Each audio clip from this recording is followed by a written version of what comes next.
নমস্কার বন্ধুরা, আমি হলাম পিউ আর তোমাদের সবাইকে স্বাগত লাইফস্টাইল ব্লগ বাই পিউয়ে। আজকে দেখো চলে এসেছি আমাদের পারিবারিক মন্দিরের বাৎসরিক উৎসবে।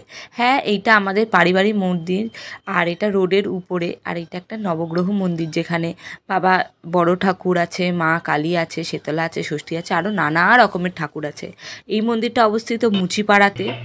আর মন্দিরটা কিন্তু অনেক পুরনো, মানে আমার দাদুর মায়ের আমলে। তো অনেক পুরনো এই মন্দির, আর আমার মা কিন্তু এই মন্দিরের সেবা করে থাকে নিত্য। তো আজকে হচ্ছে আমাদের মন্দিরের বাৎসরিক পুজো, তোমরা দেখতেই পাচ্ছ।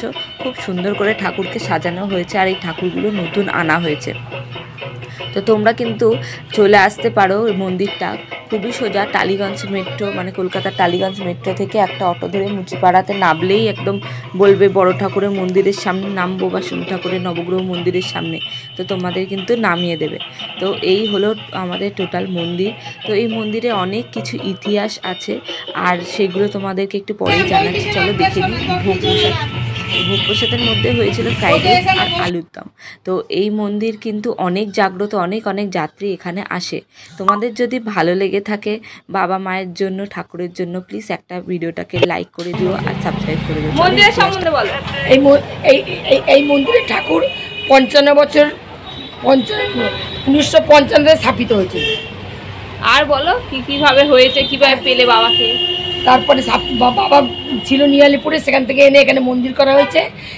এখানে বাবা খুবই জাগ্রত, এবং দলে দলে দর্শনার্থীরা এখানে দর্শন করতে আসে, পুজো দিতে আসে। আর এখানে বাবা অনেক মানে লোকের অনেক অলৌকিক কাজ করেছে। হ্যাঁ, অনেকেই জানে সেটা। ওই জন্য বাবাকে সবাই এখানে ভালোবাসে। উনি এখানে রাজার মতন শাসন করে সবাইকে, আবার ভালোবাসে সবাই।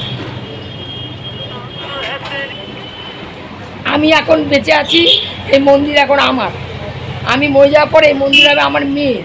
আমার এরপরে এই মন্দিরের দেখাশোনার ভার থাকবে আমার মেয়ের উপরে। সে আবার বাবার সেবা করবে, তারপরে তার মেয়েরা করবে। বংশ পরম্পরা এই মন্দির থেকে যায়।